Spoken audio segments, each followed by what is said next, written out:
Greetings. I'm excited to share this bonus content with you that walks through Social Security benefit timing strategies for widowed filers. There's really two elements to this. First, the mathematical side of things, where we look at the likelihood that you receive more benefits in one claiming strategy or another. And a second part of this, that's the psychological component of when you take those benefits. So let's dive into the mathematical side of things. First, we've gone through a fair amount of core content that we want you to know based on Social Security overall, how your primary insurance amount is calculated and what it does to your benefit when you claim early or you defer and claim later on. Just as a quick reminder, the benefits will have a haircut if you take them earlier. If we think about someone who has a full retirement age of age 67, and of course you have a full retirement age somewhere between 66 and 67, depending on what your year of birth is. But in this example, we're using someone who's age 67, and for the sake of simplicity, this person has a $1,500 monthly benefit. If he or she should claim as early as possible at age 62, that benefit has a 30% haircut. If that person defers and claims later at age 70, there's an 8% step up each year from age 67 to 70. So that benefit would be $1,860. There's a 77% increase from 62 to 70 based on that deferral. So quite substantial. Now, if we think about this and it's just based on this person's earnings history, then we think about that break-even analysis. And, let's just say we have a client whose name is Joe. He's trying to think about when he might claim. We're using an age that might be, say, age 85 for life expectancy for him here. Well, if he claims as early as possible, you can see that by age 70, he would have accrued about $200,000 of total benefits. He would have nothing, of course, at age 70 if he claimed right at age 70. But each year, that strategy, the suggested strategy, again, in his circumstance, is claiming at age 70. So each year you can see that the trajectory of that line gets a little bit closer to the red line there up until about age 81, when there's a crossover or a break-even amount there. So that suggested strategy is actually not the best if we knew that Joe was going to pass away prior to, say, age 80. But if we know that he's going to live out to age 100, then it would certainly be the best. You could see it be the best by several $100,000 there. If we think about age 85, you can see that that strategy, if he deferred, would be significantly better than if he could take as early as possible. So that's the overall math in a very, very simple way. Now, the break-evens break down, as we like to say, particularly for individuals who are widowed. You have 9 whole year election ages for benefits on your personal earnings history, and then you have 11 whole year election ages for your deceased spouse's earnings history. So that's a lot of different claiming options. And then within each one of those whole years, you have 12 different months. So you've got over 10,000 different potential strategies if you're in your late 50s and you are a widow or widower. So lots of different areas there. I've highlighted those that you could see there on the far left side that are under age 60 and 61 for the ages that you could claim on your deceased spouse's earnings history, because those are unique. Those you would not have the capacity to claim those as a spousal benefit. You can claim those as a survivor benefit only. You can see the age again to file on the deceased spouse's earnings history, and then those on your own earnings history. So let's talk about a little bit about longevity. Now, obviously, if you've had a spouse pass away, this is a conversation that's a lot more difficult because you've seen someone pass away there. If we think about the actuarial tables that the Social Security Administration uses and probabilities here, for gentlemen, if you are age 62, on average, 93% of men will get to age 67 if they're age 62. 87% of men will live at least to age 70. 70% of men will live at least to 77. 57% of men will live at least to 81. And 22% of men will live to 90. Now, in talking with actuaries that work in the life insurance space, their feedback to me has been to add 4 or 5 years to a client's life expectancy, because we tend to work with folks that have 3 characteristics that make kind of a life expectancy longer than what we would see in the average population from Social Security Administration. Clients that we work with tend to be more affluent than the average person in the United States. Clients tend to have better access to healthcare than the average person in the United States, and they tend to be better educated than the average person. And those 3 elements, the actuaries have told me, generally mean that we should add 4 or 5 years. So if we look back at that case of 70% of gentlemen living out to age 77, on a rough basis, I would think that among our clientele, 70% or so would live into their early 80s. And again, that's that break-even point that we talked about in that example, the chart with Joe's benefit basis. If we look at females, age 62, if they make it to age 62, the probability that they'll make it to age 67, 96%. Out to age 70, 92%. Out to age 77, 80%. Age 81, 69%. And age 90, 33%. So again, that's the averages. If we kind of started an average point with clients, then we'd probably be looking at clients, probably 80% of women getting into their early 80s if they're age 62. Now, what we always try to do is have a conversation about how long a client's people live, if they have longevity in their family's history. Also, if they have any illness that might suggest that we need to shorten life expectancy for them, would be the flip side of this. So we try to look at the personal elements of that and make an informed guess about what we want to look at for longevity as we do a planning process. Now, one of the things I didn't highlight as we did that example on Joe's earnings history and benefit basis is that time value of money also has an impact. Obviously, if you could get a rate of return that was 100% every year, your money would be doubling every year. You want to claim the benefits as early as possible because you want those earnings to help you as quickly as possible. You don't want to defer to age 70 if your time value of money is 100%. Even if you have a time value of money of 10%, it would make sense to claim early. Now, what I would suggest is that using a time value of money that's anything beyond, say, 3 or 4%, doesn't really make sense, because if we look at 3 or 4%, that might be the time value of money on U.S. Treasury bonds, kind of at a high level, and the Social Security benefits, because they've been so stable, you have that cost of living adjustment that's built in. You don't have the ups and downs that you do in the stock market. So we typically look at a discount rate of something like 3 or 4%, which pushes the break-even point out to maybe age 82 or 83 there overall. So what are some of the qualifications that you need to know about to be able to claim for a widow's benefit there? First, you must be a widow or widower, at least 60 years old.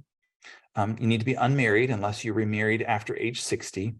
And then you need to have been married a minimum of 9 months prior to the death of your spouse. Now, you can also receive a benefit, a survivor's benefit like this, if you were married to spouse for at least 10 years prior to a divorce. So divorced individuals can also have a survivor's benefit that's consistent here if they were married at least 10 years prior to that person's death and then were divorced with these other guidelines. If we think about that, the benefit is based on the deceased's filing when the survivor files. So if the deceased filed early, then the survivor will have a haircut on his or her benefit. If the deceased filed and deferred credits and has a higher level of benefit, then the survivor also receives that higher level of benefits. There's a straight line reduction that equal 28.5% of divided by the number of months to the widower's full retirement age. So there's a haircut in the same way that we would find. It's just that you can take the benefits as early as age 60. And sometimes that can come in play because sometimes we'll see that the optimal strategy is to take survivor benefits at 60 and then defer based on the survivor's earnings history on out to age 70. So lots of different ways that we can kind of look at the options here. So if you claim for benefits at age 60, then you have 71.5% of the primary insurance amount that would have been at full retirement age if you should have taken it, if you would have taken it then. So let's say you had a spouse that passed away, benefits were $2,000 a month. You claim at age 60, then those benefits would be a little over $1,400 on a month-to-month basis in that example. Finally, as I've alluded to, you can switch between widow and retirement benefits. So you could take the survivor benefits early and defer your benefits on your earnings history, or you could do the opposite. You could take benefits based on your earnings history at age 62 and defer the survivor benefits out to your full retirement age. Lots of different scenarios. So let's look at a case study here. Let's say Jane is now age 60 and is recently widowed. John, her husband, never elected, and he died at age 60 as well. His benefit at age 67, his primary insurance amount would have been $2,000. So Jane's benefit based on her own earnings history at age 62 would be $1,200. So John's earnings history is higher than Jane's. And so we've got some different ways that we could look at the analysis here. So there's 4 different approaches that we want to think about here. First, she could file without thinking, just say, okay, I'm going to take those widow benefits and take them as early as I can. I need them. I'm going to take them at age 60. Another way that sometimes people will go is they'll say, well, I'll defer benefits, but once I sign up for Medicare, I'll get some help from Social Security Administration. And of course, what their only goal is to get you the highest benefit at that moment. And so they'll say, well, file based on your own benefit when you are eligible for Medicare. Okay, so she could do that. When we think about strategically, though, there's a couple of strategies that we want to think about here. Strategy 1 would be filing only for the widow benefit at age 60, that survivor benefit, and then switching over to her own retirement benefit with delayed retirement credits at age 70. Now, we could do the flip of this, which would be to file for her retirement benefits at age 62 and then switch over to her widow benefits at age 66 years and 8 months, her full retirement age. So if we look at the details here, that lifetime value, again, would be the total benefits that she would receive from all of those Social Security income sources over time. Now we're thinking about her life expectancy going out to age 90. So we've got a 30-year time horizon here. So if she filed without thinking, she'd have a monthly benefit that would be $1,430 to begin with on a month-to-month basis. And the lifetime value estimated there would be $514,800. Okay, so a significant benefit, and she's starting as early as she can there. Well, what if she deferred and then met with Social Security and they signed her up based on her earnings history at age 65? Well, you can see that monthly benefit is higher. She's deferred for a number of years there. She has almost $1,600 on a month-to-month basis, and because she's lived well beyond her early 80s, that lifetime value is higher. It's $564,900. So a little bit better there. But what if we get into the strategy here and think about both benefits and how that might impact things? Strategy 1, first she takes the survivor benefit as early as she can at age 60 and uses that for 10 years from age 60 all the way up to age 70. Well, she'd get that monthly benefit just like she would that file without thinking. She'd get the monthly benefit of $1,430 on a month-to-month basis. But here's the key. She could then switch over her benefits at age 70 with her delayed retirement credits based on her own earnings history, and that would increase the benefit about $700 on a month-to-month basis there, up to $2,125. So the lifetime value, $681,600, much, much higher than either of those first two strategies. The last strategy would be, again, the opposite of that. At age 62, taking the benefit based on her own earnings history for a period of 4 years and 8 months out to her full retirement age. That would give her about $1,200 on a month-to-month basis. And then at her full retirement age, she would switch over to the benefits based on John, her deceased husband's earnings history, and that would be $2,000 on a month-to-month basis. So the lifetime value there, $627,200, it's substantially less than that first strategy, but you can see that it's more than either of those first two strategies.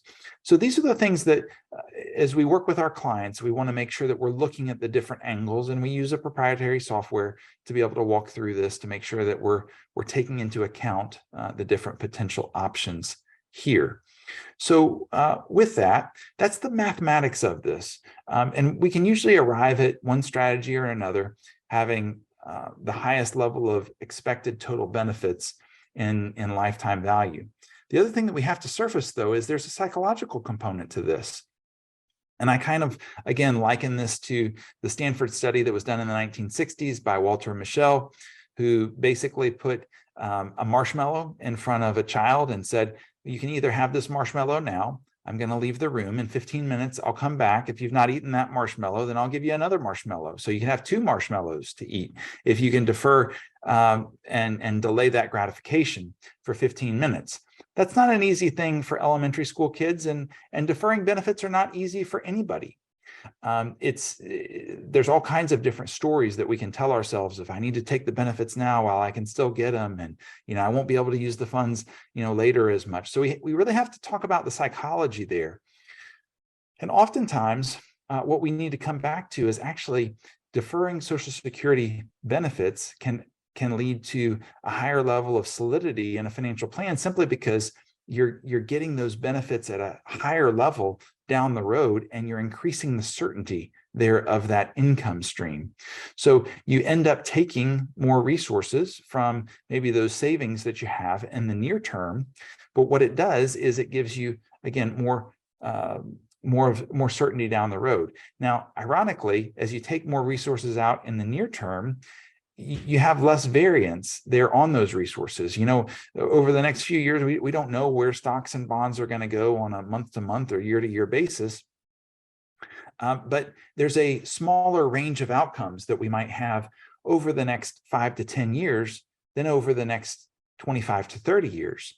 So if you think about taking Social Security benefits as early as possible, if you take them as early as possible, that means typically that your benefit's going to be lower down the road, and you're going to need to take out more resources down the road from other sources to be able to have those living expenses covered. If you do that, you're taking more resources down the road, 10, 15, 20, even 25 or 30 years down the road.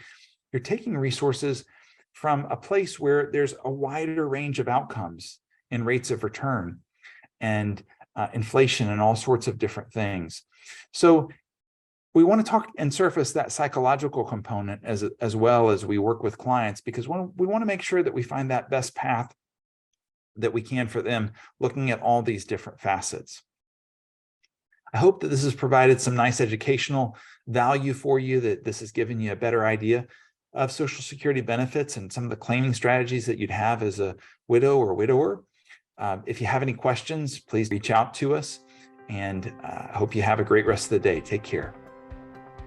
This content was provided by Retirement Planning Services. We're in Knoxville, Tennessee, and you can visit our website at www.seriousretirement.com. The information in this recording is intended for general educational and informational purposes only and should not be construed as investment advisory, financial planning, legal, tax, or other professional advice based on your specific situation. Please consult with your professional advisor before taking any action based on its contents.